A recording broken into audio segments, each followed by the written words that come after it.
की आपण सगळ्यांनी जर मनात आणलं तर 1.5 कोटीपेक्षा जास्त या ठिकाणी आपण मेंबरशिप करू शकतो। कारण लक्षात घ्या, आज अनुकूलतेचा काळ आहे। आज भारतीय जनता पक्षासोबत जुडणं लोक आपला सन्मान समजतात। सन्मान कोणाहीकडे जा आणि त्याला म्हणा की तुम्ही सदस्य व्हाल का, तो सन्मानाने सदस्य होण्याकरता तयार आहे। आता आपली क्षमता किती आहे, आपली ताकद किती आहे, आपली हिम्मत किती आहे, याच्या आधारावर खऱ्या अर्थाने हे होणार आहे। आणि म्हणून एकीकडे सरकारच्या माध्यमातून समाजातल्या सगळ्या वर्गांची अपेक्षा पूर्ती करण्याचा प्रयत्न चाललाय। आमच्या लाडक्या बहिणींना आपण मदत करतोय आणि पुढेही करतच राहणार आहे। खरं म्हणजे एक नरेटिव्ह पसरवण्याचा प्रयत्न चाललाय, लाडक्या बहिणींची मदत बंद होणार, शेतकऱ्यांना दिलेली वीज सवलत ही बंद होणार।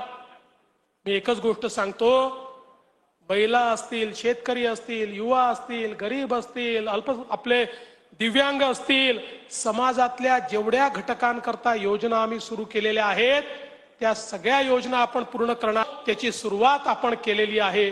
आणि म्हणून माझी आपल्या सर्वांकडे ही एवढीच विनंती आहे की आता सरकार आलेलं आहे, हे आपलं महायुतीचं सरकार आहे।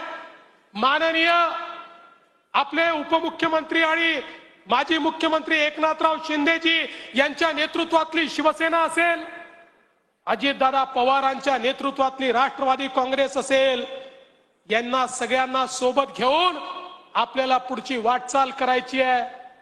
आपले रिपब्लिकन पार्टी असेल किंवा इतर छोटे मित्र असतील, यांना देखील आपल्याला सोबत ठेवायचं आहे आणि एकत्रितपणे ही सगळी वाटचाल आपल्याला करायची आहे। आणि ही वाटचाल करत असताना खऱ्या अर्थानं आपल्या सरकारचं समाजापर्यंत पोहोचण्याचं उपकरण काय आहे, तर ते उपकरण आपला कार्यकर्ता आहे, आपला पदाधिकारी आहे, आपली संघटना आहे। तुम्ही सगळ्यांनी या ठिकाणी या उपकरणाचं काम, या सेतूचं काम करायचं आहे। सरकार आलं म्हणजे आता सरकार चालवणारे वेगळे आणि संघटन वेगळं असं नाही, तर संघटनेला सरकार सोबत समन्वय करावा लागेल आणि सरकार म्हणून तुमच्या सोबत समन्वय झाला पाहिजे, याकरता व्यवस्था आम्ही उभ्या करू।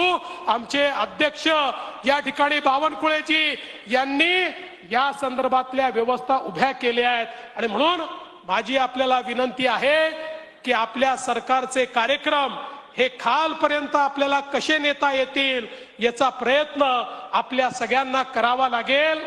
आणि मी आपल्याला हात जोडून विनंती करतो की आपलं कल्चर, आपली संस्कृती ही इतरांपेक्षा वेगळी आहे।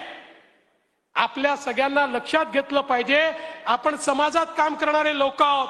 अलीकडच्या काळामध्ये सगळेच जण मंत्रालयात दिसतात, मंत्रालयात येणं चुकीचं नाही, काम असताना आलंच पाहिजे, पण स्टेटस सिम्बॉल म्हणून येऊ नका, विनाकारण येऊ नका। समाजातली कामं घेऊन त्या ठिकाणी या, कामं असतील तर निश्चितपणे त्या कामांची व्यवस्था आपण लावू आणि ती कामं आपण त्या ठिकाणी कशी करायची हा प्रयत्न आपण करू।